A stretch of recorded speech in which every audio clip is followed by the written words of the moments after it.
Welcome to the Perfect Partner Podcast, a show for those of you who have not given up on love despite its challenges, where we have those difficult but productive conversations about things that can really affect your relationship. I am your host, Erin F. Darton. I am an emotional intelligence and relationship coach, and I am on a journey. I think it's my purpose right now to help you understand the importance of emotional intelligence in building and maintaining healthy romantic relationships. Y'all, I know I'm a little bit late today, and I apologize. I just came from an 80-minute massage, and it was amazing. And I stopped to have a glass of wine afterwards. And I wanted to make sure that I wasn't looking sleepy. You know how you look sleep after a massage? Yeah, I wanted to make sure I didn't get on here looking sleep to y'all. I know I haven't shared much with you guys, but you see I'm actually home this time. I have been in Philly. I don't think I've ever shared that for the last few months. I have actually been in Philly, which is why my office has looked different, because I have stepped into the role of caregiver for my parents. And so between being their caregiver and working and trying to do the podcast and everything else for my businesses, I have just been wiped out. Life is life and it's kicking my behind at the moment. I have definitely fallen to the end of the list of priorities. And so this week, while I am home, I would like to kind of work on that, right? And so prioritizing myself, which is why I went and got the massage today. I hung out with my friends yesterday. And then I will spend the rest of the week kind of planning for 2024, things that I am not able to focus on while I'm in Philly taking care of my parents. Which also leads me to mention to you guys that I have come up with my class for January to help you all with your goals, right? Like I said, I have fallen to the list of priorities, not just me, but also my goals and things that I have been planning on working on for the last quarter of the year. Those kind of have fallen to the wayside. And so when I say this week, I'm spending, kind of planning for next year. And so figuring out why I haven't reached the goals that I set for this year. Some of the things are out of my control, but what do I need to do to make sure I don't necessarily catch up, but I adjust my timeline. And so I'm also going to be helping you guys with the same thing. The workshop is going to be Sunday, January the 17th. So save the date. All of the details should be out by the time this week is over. So that is that. Let's jump into today's conversation. We are talking about moving too fast in a relationship. And so we're going to talk about why you might move too fast in a relationship and the things that you can do to make sure that you slow down and that you build a healthy emotional connection and just a healthy relationship overall with your person. So I think I've been thinking about this all week since I came up with this topic. And I think what's interesting is that you don't know if you're moving too fast until you know you move too fast. So you don't know until the relationship or the situationship, whatever you want to call it, you don't know that you move too fast, I think, until that experience with that person is over. Because I don't think it's moving too fast if you guys are both on the same page and you still do the things that you need to do to build a healthy relationship, you last forever. So I don't think you don't know it's too fast until it's kind of too late, which is the tricky part. And when I say move too fast, I mean that you have skipped some steps necessary to build a solid foundation for your relationship. That's what I mean when I say you move too fast. I don't believe necessarily in having certain timelines. So I'm not saying that you should say, oh, I'm not having sex for 90 days, or I'm not doing this until 6 months, or this and that. I'm not, doing whatever on the first date. And let's say you do things before that timeline that you have in your head. That's not necessarily what I'm considering. When I say you move too fast, I mean that you have not taken the time to do the things that I'm going to mention later on today to build a healthy relationship, right? So get rid of your timeline for the most part. That's not what I'm talking about here today. I'm talking about rushing in the sense that you miss things that you probably could have seen from the beginning, or you should have seen from the beginning, but you didn't. And as a result, the relationship doesn't end up where you want it to be. So let's go into these reasons as to why you could be rushing. I think the first reason that people rush is because they're selfish. And when I say selfish, I mean that you have some type of, I won't call it a fantasy, but you have this idea in your head of what your life should look like at this moment in time, and it doesn't look the way that you think it would. And so as a result, you are eager to be in a relationship because you feel like that's the one thing that's missing, or your life is missing that. And so when we have this idea of what we want our life to look like by a certain time, and it doesn't look like that, I think it makes us more eager to have that thing and to rush it, right? If you ask me, I'm like about 10 years behind my timeline. I wanted to be married by 25, and then I gave God an extra 5 years and said 30. And here I am. I'll be 36 next year, and sis still not married.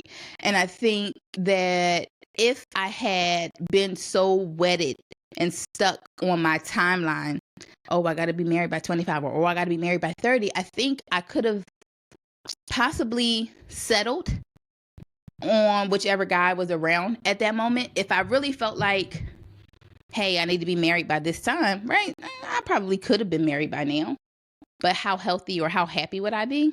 I don't know that part. And so I think that is one way that we tend to rush in a relationship. Like if we have this idea in our head of, we're missing a relationship, we really want to be in a relationship, and because we are so eager to be in this relationship and to have, and I'm not saying that there's anything wrong with wanting to be in a relationship, because we're human, right? We all desire companionship. We all desire, I think, to be in a committed relationship for the most part. There are others that don't necessarily, but I'm talking about if you desire to be in a committed relationship long term or to get married, right? We all have those desires, and those are totally natural. We're human, right? We weren't created to be alone. The issue is you rushed when you feel like you are up against some type of clock, or you are in a rush to have these things. And I think when we're in a rush and we're eager, we tend to overlook, or we don't pay attention to the other person, or we ignore things that we shouldn't ignore. And that's how we can later on down the line realize that, man, I shouldn't have ignored X, Y, and Z, or I haven't, whatever that is. So I think being selfish is the first reason that people may rush in a relationship.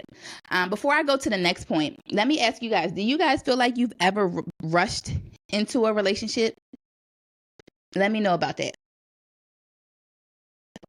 And so I would say the second reason that I think, this is a good one.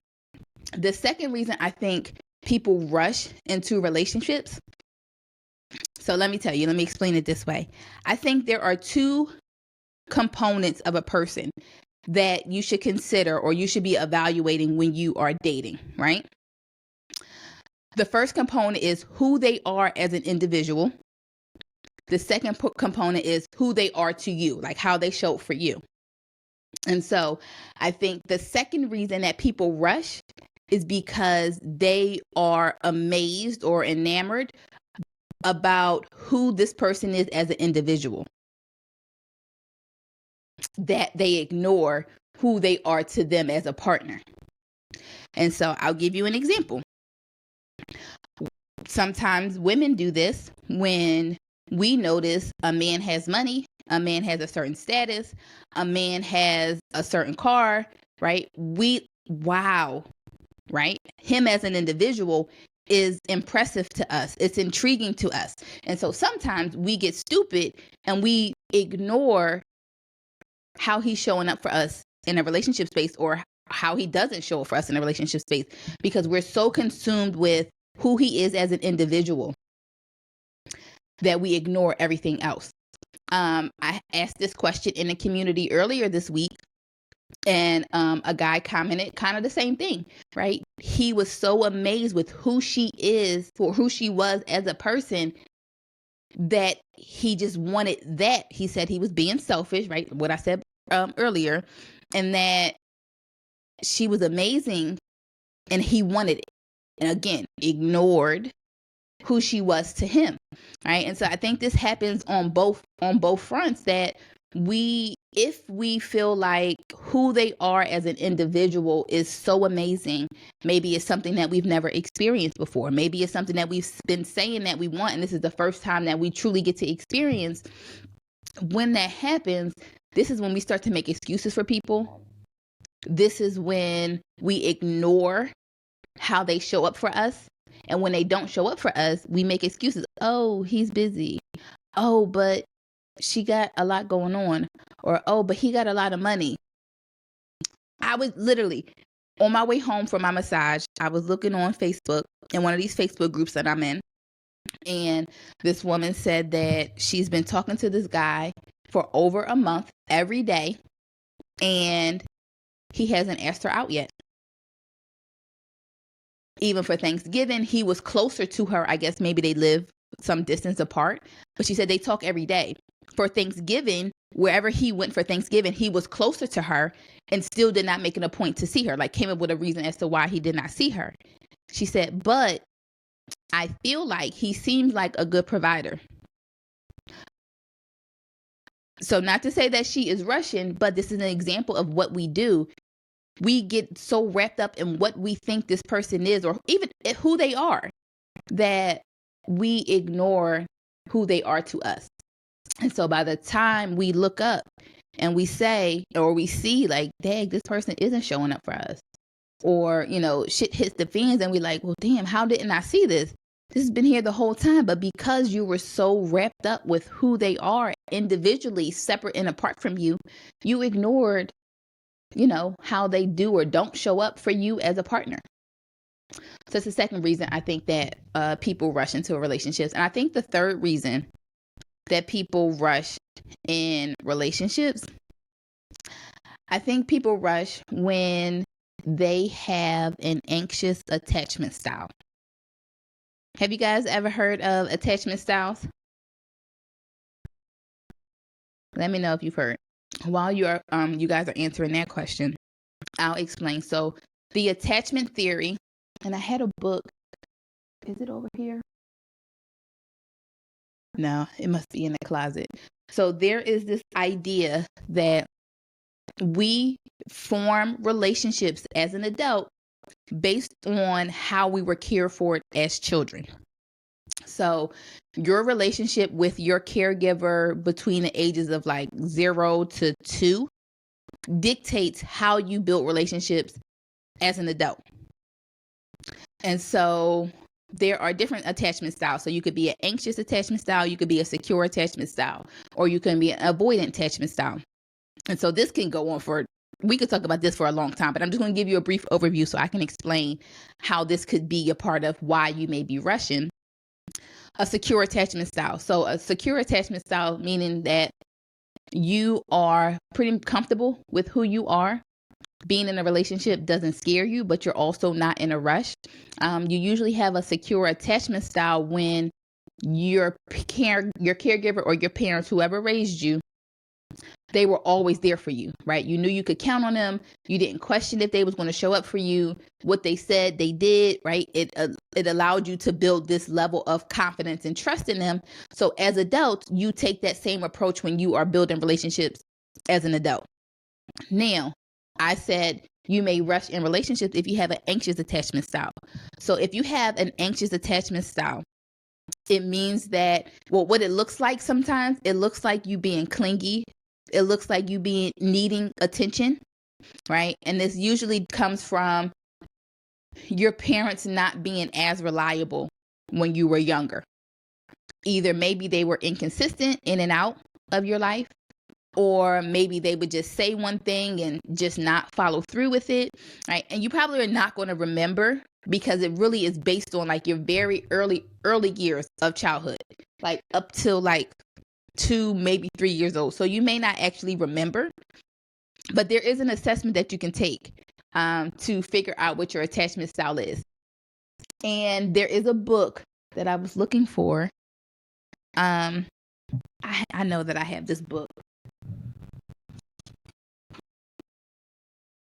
I only have the workbook. So the book is attached. I don't know if you guys can see. So this is the workbook that goes along with the book. So the book is attached by David Lawson. And it explains all of the different attachment styles. So anxious, secure, avoidant. Avoidant is when, being in a relationship feels like you're being smothered, or you try to avoid being in a relationship.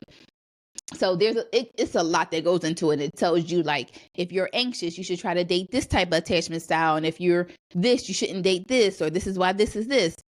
And so back to our conversation, another reason why you may rush is if you have an anxious attachment style. Why? Because if you're anxious, right, you need more reassurance, and you are anxious to have that security. And so you do what you can to try to feel secure as soon as possible. And so when you have an anxious attachment style, right, you want to move as quickly as possible so that you feel secure in your relationship, right? So people that are anxious, they need a lot of reassurance. So this might be, let me think of an example. I don't want to disclose too much, but this is when you find the people that you have to kind of let them know, like, if you miss a phone call, they may freak out, right? And so they need the assurance that everything is okay. I'm just busy at the moment. Or if you uninvite them somewhere, it's not that you aren't interested in them anymore. It's that you may need space for yourself. And so, like I said, it looks like you being clingy, or it looks like you needing constant reassurance, or, your partner to confirm that everything is okay. Like anything that goes wrong or not hearing from them, right? If you're uneasy about that, right, you may have an anxious attachment style. And again, there are assessments that you can take. If you Google, I don't know, I didn't find mine on Google. Mine was in the book, but I would assume that you can Google it and look for attachment style assessment. I'll look for it after this and post it so you guys can go and take it. But I think that this could be another reason that you are rushing in relationships. And like I said, it's tricky because you don't know you're rushing until the experience with this person is over. So for those of you that feel like you have rushed in relationships, do you think any of those three things apply to you? Either you were selfish in trying to fulfill this idea you have in your head of what your life should look like.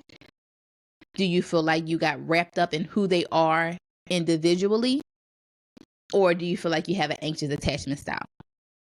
Do any of those three apply to you? And it may not, right? It could be other reasons, but I think that these are the three common reasons that I come across when I talk to people, and when I'm working with people that tend to move quicker.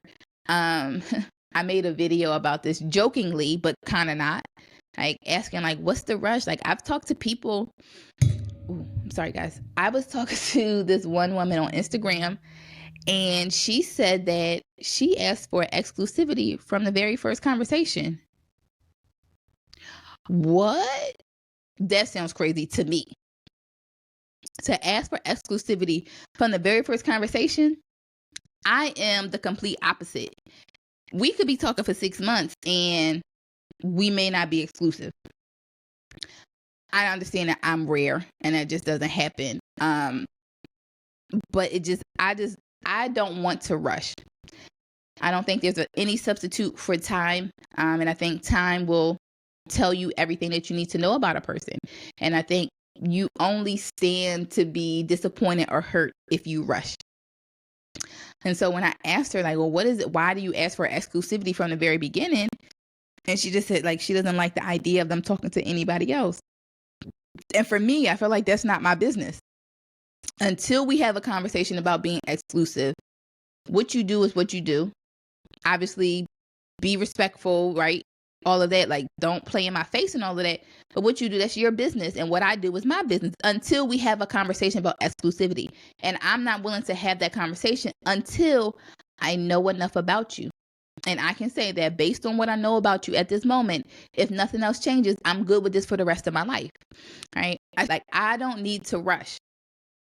Let me take the time, do the things that I'll tell you in a second. We're going to jump to how you slow down and build a healthy relationship, right?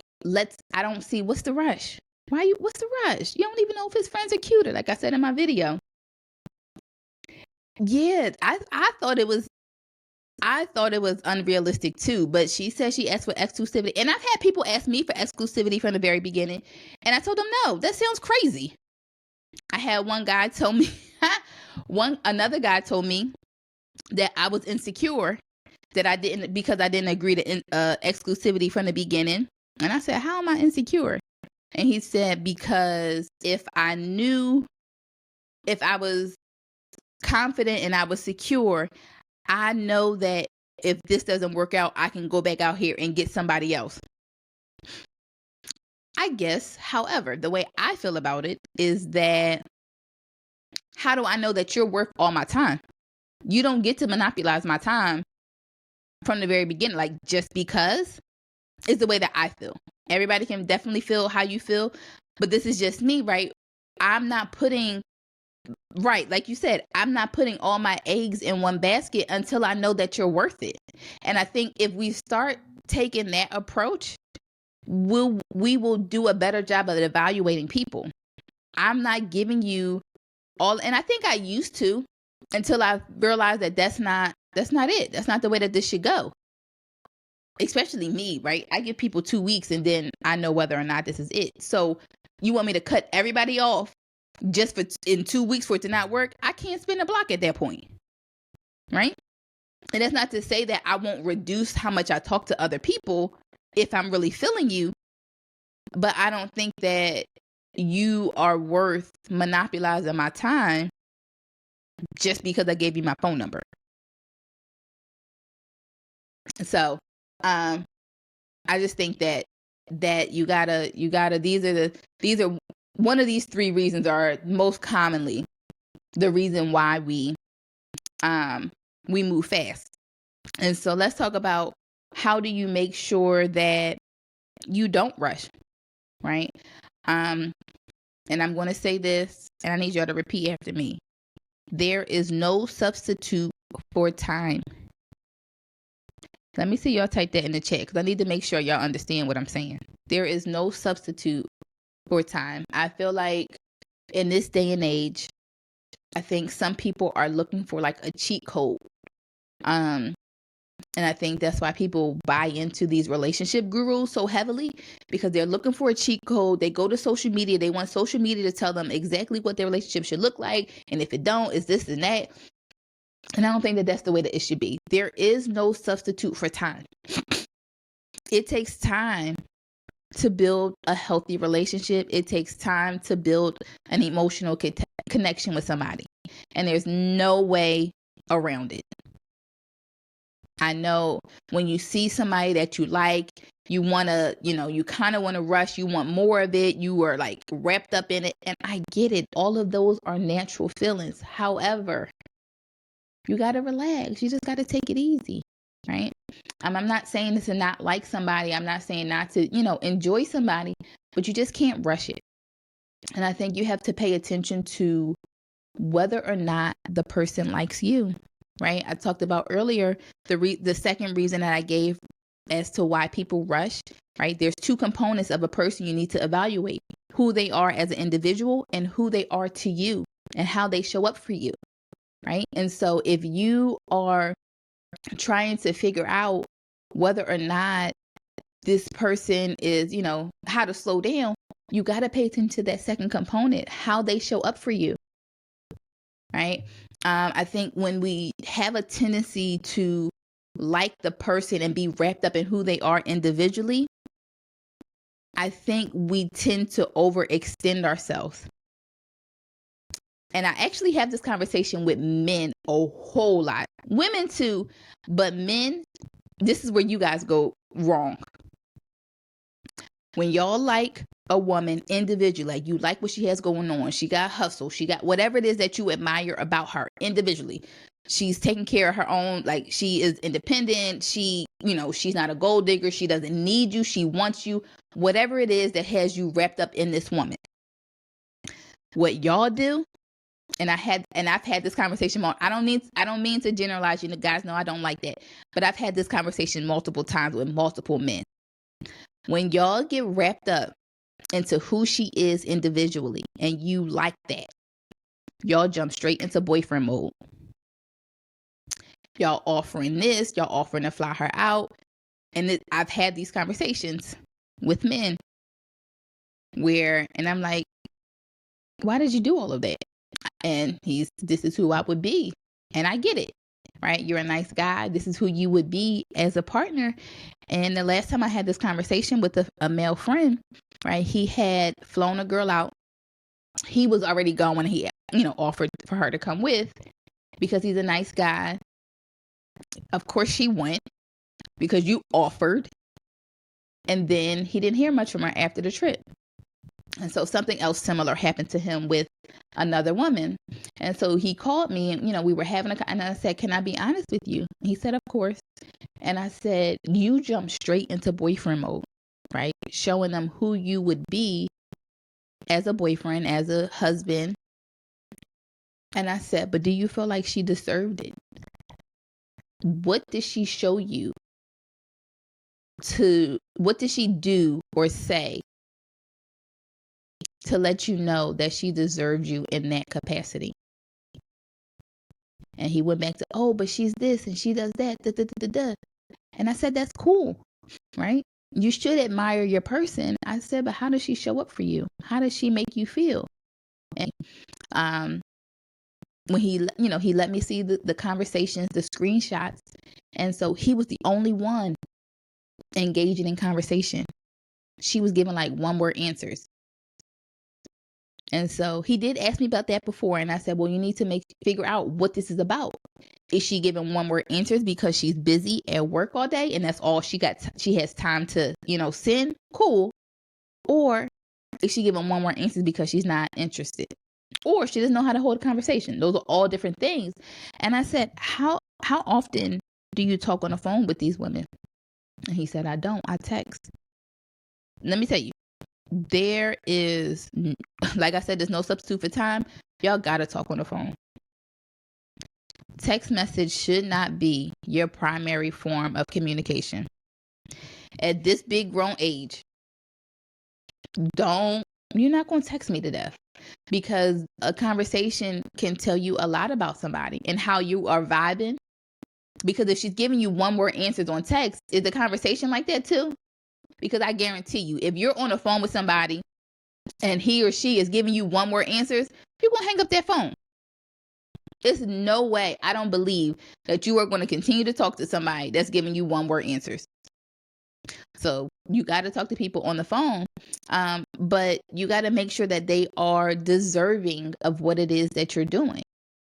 Right? I'm not saying you can't like somebody. I'm not saying that you shouldn't show them, who you are and what you can do, but make sure they deserve it. How do you know if they deserve it? Are they reciprocating the energy? Right? At this big grown age, we're not chasing anybody. You can pursue somebody, but you shouldn't be chasing somebody. If you chasing me, that means I don't want to be caught. And so you should not be the only person initiating communication. You should not be the only person initiating or asking to see the person. That means they don't like you. I don't care what anybody says. All that, he got a call, I'm not calling first. All right, let him make the first phone call, right? He asked for your phone number, presumably. I don't know, because women shooting they shot nowadays. But let's say he did ask for your phone number first. Okay, let him make the first phone call. But once you know that you're also interested, call him. If you want to talk to him, call him. Like, at this big grown age, we got to reciprocate. And to the extent somebody is not reciprocating, I think that is a good indication that they don't like you. And so it's totally okay, again, to want to be and show them who you are, who you would be as a boyfriend, who you would be as a girlfriend. But just make sure that they actually deserve what you're doing, right? Don't be out here cooking up full meals when he hasn't shown that he would appreciate or he is deserving of that. Right? Again, I don't necessarily have certain rules in terms of, oh, you shouldn't do this, or you shouldn't, give him the cow if why would he buy the cow if he getting the milk for free? So I'm not saying don't cook for him or don't do wifely things and girlfriend status. Like, I don't necessarily believe in all of those rules, right? I think so long as you are doing the things to determine that this is a good person for you and this person is reciprocating, right? If you guys are doing the things that you should do to build a healthy connection, go for it. However, we like to get dumb and ignore these things. Do they like you? I think that's a simple question, right? Are you ignoring red flags? I think that's a big one. Because, like I said, because we are so wrapped up in who they are as an individual person, we ignore these red flags and we make excuses for them. And I think if you really just take the time to sit back and observe who they are to you, right? Because that's totally different. Who they are to you, how they are showing up to you, for you, how they are talking to you, right? It'll be a good indication of whether or not they like you, right? I think another thing that you have to be careful of is just doing things because you feel like you're supposed to do them, and not doing things because they're natural and you feel like you really want to do it. I don't know if an example off the top of my head, but doing things just because you feel like you're supposed to, or this is what boyfriend and girlfriends do, or this is what couples do, and not doing it because this is naturally who you are. Like, if it feels forced, then that's not a good indication. Like, I think if things feel forced, I think that's an indication that the foundation is missing. And I think about the foundation, I think that a lack of foundation comes from a lack of friendship. Right? We are trying to do the relationship stuff without truly understanding each other and building it up. So, for an example, I just stopped talking to somebody, but there were parts of it that I felt were forced. And so he wanted to be there for me emotionally, which I can appreciate, right? Emotional support is very big to me. I don't know if I told him that, but you guys know I've told you that before, right? Emotional support is very important to me, and he wanted to be that. I appreciate that. However, I felt like it was forced because we only known each other for a short period of time, and you wanted me to confide in you. And I did not feel like there had been enough time, right? I wasn't comfortable with disclosing, right, some of the questions that he would ask. Again, I think that is right, doing the things that couples do, right? Being there emotionally, right? Being their safe space. All of that is cool, but you have to build up to it. Asking how was your day? Totally okay. Asking about somebody's mental health status, maybe not so much. Maybe they're not comfortable sharing that. Or if somebody is frustrated, or, maybe they're not ready to open up and share that side of them with you. And I think that is something that we have to be mindful of. And I think you have to do what is necessary to lay that foundation. And so in order to build that foundation, I think you got to be friends first. I think that sounds cliche, but I think that's important. I think as you are building a friendship, the more somebody is open and comfortable with you, those things will happen naturally. Right? And I can't necessarily tell you how to build a friendship because it's going to be different for everybody. But I think that we do tend to get retarded when it comes to building a friendship of the opposite sex. We know what we would accept from a platonic friend, but when it comes to somebody of the opposite sex, we act real retarded, and we let them get away with a lot more stuff than we would a girlfriend or a bro. And so I think you got to really, really, really do what you can to build that friendship first. Right? Just take the time, spend time together, talk on the phone, right? Get to know them, pay attention. And as they are comfortable, they will for sure open up to you. They will begin to share with you. But I don't think that is something that you can rush somebody to do. Like I said, there is absolutely no substitute for time. You got to just take the time, spend as much time as you can with somebody and get to know them. I think when it comes to building an emotional connection with somebody, I think one of the biggest things that people are missing is empathy. That is the third component of emotional intelligence, is empathy. But I think I won't say it's the most important, but I think that is what's missing from a lot of relationships in terms of it being healthy. I think empathy can turn any toxic relationship into something that is extremely healthy. I think we have a tendency to be selfish, and we are just worried about what we can get out of the relationship, or what this person can do for us, or what they're not doing. But I think that the minute you take the time to understand somebody else, truly understand them, right? I don't mean trying to force them to be who you want them to be. I don't mean, right, ignoring who they are and just trying to make them, what you want. Truly take the time to understand why this person is the way that they are.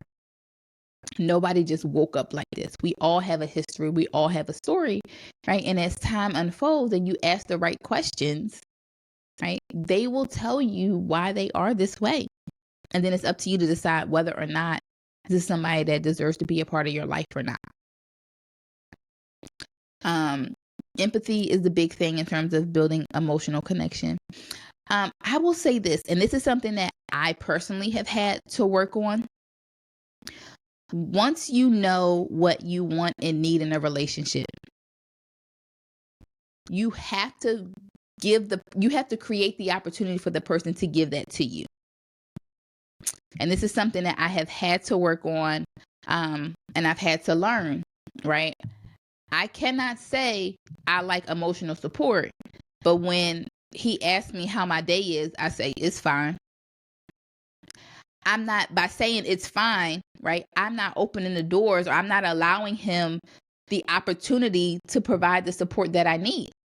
Again, it's important that I feel safe and all of that, but let's assume that we're past that point and I feel comfortable opening up. I know that he's not going to, use anything I say against me or anything like that. I have to create the opportunity for him to provide that for me.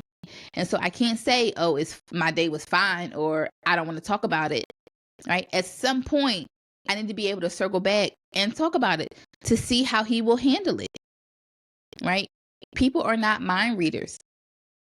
And so you have to give them the opportunity to provide the things that you say that you need. I think that's also a big one. Depending on what it is, I explicitly tell people, this is what I need. Right? Sometimes I need to be alone. Sometimes I need a hug. Sometimes I need to process things. Sometimes I just need to stay on them. Like, whatever it is, I can explicitly tell you that. If I don't, I still had to create the opportunity for you to provide what I need, right? I can't say, oh, I need X, Y, and Z. And then when you ask, I say nothing about it, or I don't give you the opportunity to be that for me. Like, you have to, at some point, you have to open up enough to allow them to be what it is that you say that you need. I think also when it comes to being building something that's healthy, I think you got to worry about making sure that both of your needs are met. And I think that's on every level: physically, spiritually, sexually, emotionally, physically, financially, whatever it is. I think both of you have to be able to meet the other partner's needs. And if you can't, you got to be honest and say, oh, I don't know that I could do this for you. Because let me tell you, I'm quick to tell somebody, like, that's one of the first things I want to know. What is it that you need out of this? Because if it's beyond my capacity, if you want somebody that you can hang out with every weekend, I can already tell you that's not me. If you want somebody to be all about you, that's not me. I can't do that for you. Right? And I think sometimes it's hard to be honest and say, I can't give you what you need, especially if you feeling a person, but you got to be honest with who you are, where you are in life, and the capacity that you do have. It's not easy, but I think it's important. In terms of building an emotional connection, I think this is a good one. Making sure that you are a safe space. And I try to be very intentional about this when I am dating somebody, because I think men don't often have this. And so I do ask, how was your day? I do let them know that I care. Some other guy that I was talking to, he told me, I'm the only person that has ever asked him about his day. What? Now to me, that sounds crazy. Right. And so I do want you to know that I'm here for you, all of that. And so I think it's very important that I think we have to be careful of how we define masculinity. And just because somebody is in touch with their emotions or they're willing to share with you, I don't think that means that he's any less of a man. So you got to make sure that this is a safe space, that if he shares, you're not going to use it against him later. If he shares that, you won't look at him as less than, right? And really be in that safe space, and in return, him too. So making sure that he is acknowledging your emotions and how you're feeling. I try to tell people in advance what I need. Hey, I just need you to listen. Right? Or, we can problem solve, like whatever it is. I try to tell them up front. And by letting them know exactly what I need, right? Because I feel like I get annoyed when people give me something that I don't need. Like, I didn't ask you to try to fix this, or I don't like it. It makes me annoyed. And so what I try to do is tell them in advance what I need so that they aren't giving me something that I didn't ask for and I'm not annoyed by it. Let me look at my list. That might be all I have for you guys today. Let me know what you guys are thinking. Any questions, comments? Look at my notes. That is all that I have for you guys today. I want you to know that if you do tend to rush, I think the first thing that you got to do is figure out why you are rushing. And if I gave 3 reasons earlier as to why you may be rushing. Maybe one of those 3 things is the reason that you're rushing. If not, maybe we need to have a conversation and figure that part out. Because I don't think you will slow down until you figure out why you're rushing. And then once you know why, then you can kind of come up with a vetting system that will help you slow down and truly make sure that you're building a good connection. Right? You need to make sure this person is has everything you need on your list of your non-negotiables. Right? We talked about vetting a partner, I think 2 episodes ago. 2 or 3 episodes ago. 3 episodes ago, I think. We talked about vetting a partner and the things that you need to be considering. Right? So go back and look at that episode. But that is all that I have for you guys. Oh, let me give you my Thriving Thursday tips. This episode will be out on Thursday. And so I usually give a tip. Well, I usually let my guests give a tip or how you can thrive in your singleness. And I don't mean single in terms of your relationship status. I mean single in terms of you being a whole individual. You by yourself are complete. Everything you have is everything you need to succeed. So I think my Thriving Thursday tip for this week is going to be become the best version of yourself. Make sure that you are truly satisfied and you love who you are individually. I feel like once I was able to do that, how a relationship fit into my life changed. I was no longer considering myself half, like I needed a partner to complete me, right? I understood that now I am whole. The better I am, that means the better my partner has to be, right? Or when things don't work out with somebody, I understand that, oh, we just weren't a good fit for each other. I don't take it personal because I am truly happy with who I am or who I've grown to be. I love who I am. And so I think if you truly take the time to become the best version of yourself, be the person that you absolutely love, I think it helps you with that rejection when things don't work out. I think it also helps you to attract better quality people. Make sure you have a vision for your life. I was just talking about this earlier today, right? Make sure you have a vision for your life, right? Be as dope as you can be on your own. So that's my Thriving Thursday. And I think once you are comfortable with who you are, when things don't work out with somebody, you'll be able to move on. May not be quickly, but you can understand that, okay, we just weren't a good fit for each other. You still might be sad, but you won't go through the, oh, what's wrong with me? There's nothing wrong with you. Or maybe this person identified something new in you, and you do have to grow in that area. But I think overall, once you know you are the shit, I think it makes dating a lot easier. Any questions, comments, concerns before we sign off? Like I said earlier, if you joined in late, I have come up with my January class. We are going to spend a few hours together on January the 17th, planning for the year of 2024. So we're going to start with 2023, the goals that you set for 2023, and assessing how you did with those goals. And to the extent you feel like you didn't hit the goals that you set for yourself, totally okay. We're going to figure out, what prevented you from hitting those goals. But then we're also going to set new goals for 2024 in terms of how you take care of yourself.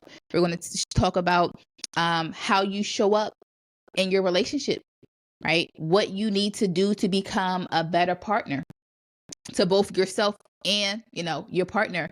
We're going to take an emotional intelligence assessment and go through that and figure out things that you should work on, so that you could raise your self-awareness and show up as a better you, but also a better partner.